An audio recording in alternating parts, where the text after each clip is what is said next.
Hello everyone, today we will study about thermodynamic.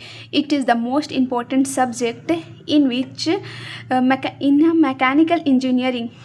आज हम लोग थर्मोडायनेमिक पढ़ेंगे जिसमें हम लोग समझेंगे कि थर्मोडायनेमिक होता क्या है और इसमें क्या क्या हमें पढ़ना है। अगर आप आरआरबी जेई का तैयारी कर रहे हो या एसएससी जेई का तैयारी कर रहे हो, इसमें ये बहुत बड़ा इम्पोर्टेंट रोल निभाता है।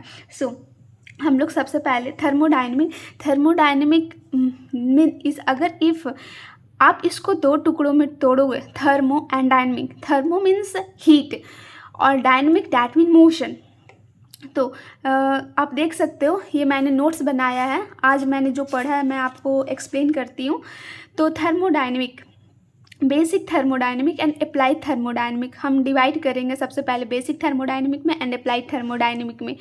तो बेसिक थर्मोडायनेमिक में क्या होता है कि हम इसको थर्मल और डायनेमिक, थर्मल मतलब thermo that mean heat and dynamic that mean motion. मतलब कि हम अगर हीट के थ्रू मोशन प्रोड्यूस करते हैं, motion that mean work produce करते हैं, तब हम उसको बेसिक थर्मोडायनेमिक कहते हैं। जैसे थर्मल एनर्जी में कौन कौन सा आ गया?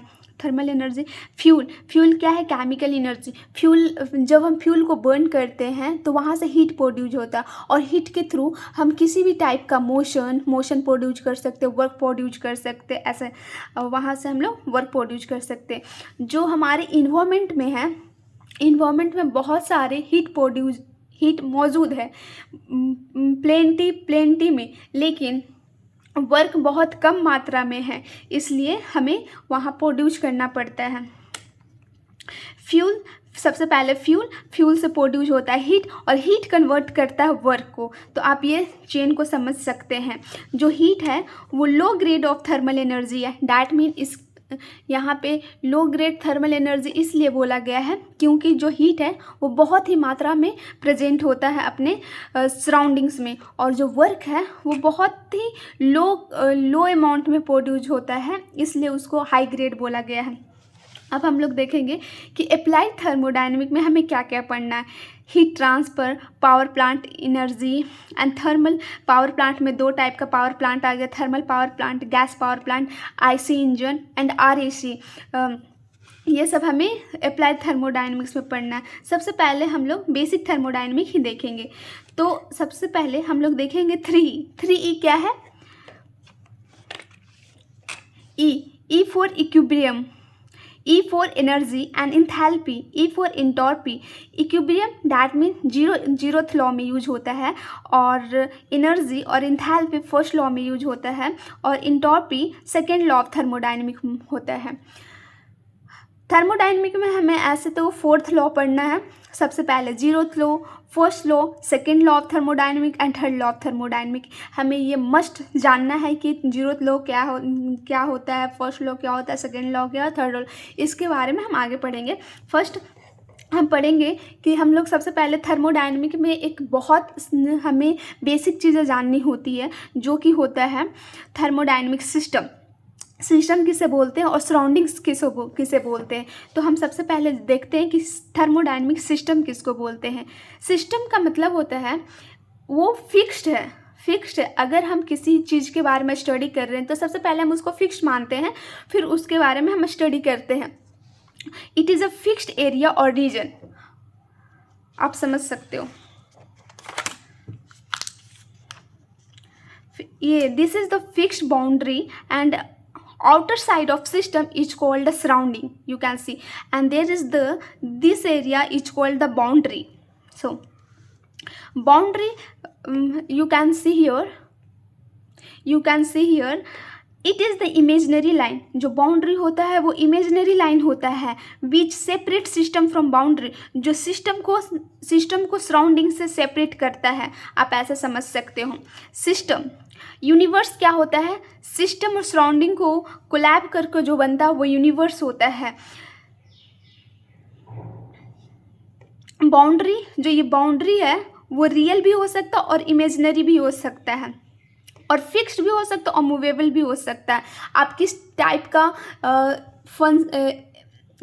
का एनर्जी ले रहे हो, किस टाइप का सिस्टम ले रहे हो, उस पर डिपेंड करता है कि वो फिक्स्ड हो सकता है कि या मूवेबल हो सकता है।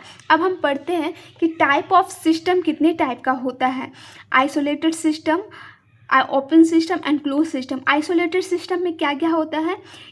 आइसोलेटेड सिस्टम जिसमें से ना एनर्जी बाहर आ सकती है ना मास ट्रांसफ़र हो सकता है।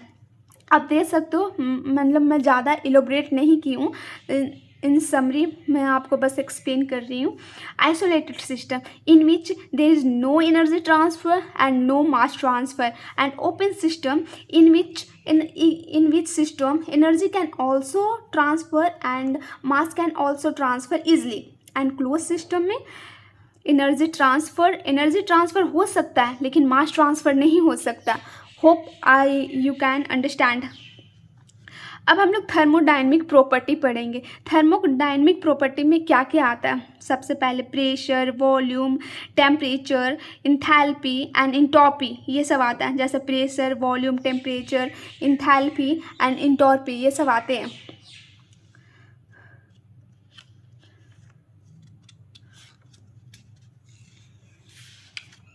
अब हम लोग देखेंगे प्रॉपर्टी। थर्मोडायनेमिक में दो टाइप का प्रॉपर्टी होता है, इंटेंसिव प्रॉपर्टी और एक्सटेंसिव प्रॉपर्टी। इंटेंसिव प्रॉपर्टी उस प्रॉपर्टी को बोलते हैं जिसमें जो भी प्रॉपर्टी मास पे डिपेंडेड नहीं हो उसको हम लोग बोलते हैं इंटेंसिव प्रॉपर्टी, और एक्सटेंसिव प्रॉपर्टी हम उसको बोलते हैं जो मास पे डिपेंडेड हो। आप देख सकते हो, मैंने एग्जाम्पल भी लिखा है। डेंसिटी, टेम्परेचर हो गया, इंथैल्पी हो गया, काइनेटिक एनर्जी हो गया, प्रेशर हो गया, ये सब। और एक्सटेंसिव प्रॉपर्टी कौन कौन सा हो गया? Kinetic energy, potential energy, internal energy. आप कैंसर मैं आपको समझाना चाहती हूँ यहाँ पे। इंटेंसिव प्रॉपर्टी का मतलब जैसे कि कोई भी चीज़ जो मास पे डिपेंड नहीं करता हो। जैसे कि अगर आप किसी चीज़ का ये पेन है, इस पेन, ये मान लीजिए ये स्टील का पेन बना हुआ है। अगर इसका ये भी स्टील का बना हुआ, ये भी स्टील का बना हुआ, तो जो इसकी डेंसिटी होगी वो इसकी डेंसिटी तो उसी की होगी ना। दोनों में डेंसिटी में कोई फ़र्क नहीं होगा। इसलिए यहाँ पे हम लोग ये कह सकते हैं कि मास पे डिपेंड नहीं करता है। अब I hope you better understand in between intensive property and extensive property. Intensive property, or it is the most important here. Ratio of two extensive property is always intensive property. Remember that, okay?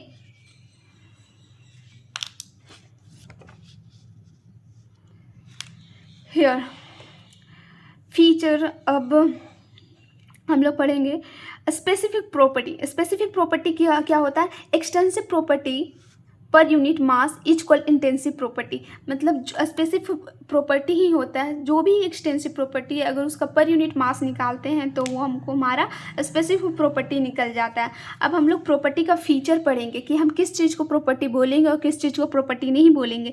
Feature और property, तो हम सबसे पहला property होने के लिए point function होना चाहिए और एग्जैक्ट डिफरेंशियल होना चाहिए। अब हम लोग समझेंगे कि पॉइंट फंक्शन में क्या होता है। पॉइंट फंक्शन डैट मीन, यहाँ पे मैं एक फिगर के थ्रू आपको समझाना चाहती हूँ। A to B, यहाँ पे 3 पाथ है। जैसे A इस पाथ को फॉलो करता है, C इस पाथ को फॉलो करता है, B इस पाथ को फॉलो करता है, लेकिन तीनों के तीनों पहुँचते हैं B तक ही। लेकिन हमें पॉइंट फंक्शन में हमें पाथ हम मैटर नहीं करता, सिर्फ पॉइंट मैटर करता है कि हमें उस पॉइंट तक पहुंचना है। जैसे कि आप देख सकते हो, depends on initial point two final point, मतलब सिर्फ हमको A से लेके B तक पहुंचना है। किस तरीके से पहुंच रहे हैं उस पर डिपेंड नहीं कर रहा है। आप एग्जांपल के थ्रू समझ सकते हैं। May have a different path, 1 और 2, 3 के पास डिफरेंट पाथ है, बट उन लोगों का फाइनल पॉइंट एक ही है, सेम है। All property are point function. जितने भी प्रॉपर्टीज़ होते हैं और प्रॉपर्टीज़ होने के लिए ये 2 मेन पॉइंट होना ही चाहिए। सबसे पहले पॉइंट फंक्शन और एग्जैक्ट डिफरेंशियल। तो पॉइंट फंक्शन में ये हो गया और एग्जैक्ट फंक्शन में एग्जैक्ट डिफरेंशियल मतलब उसका डिफरेंशियल एग्जैक्ट होना चाहिए। सो आज हम इतना ही पढ़ेंगे, कल मैं और जो आगे पढ़ूंगी उसको एक्सप्लेन करूंगी। I hope you understand. So thank you everyone. Please if you like it this session, please like it my video. Thank you.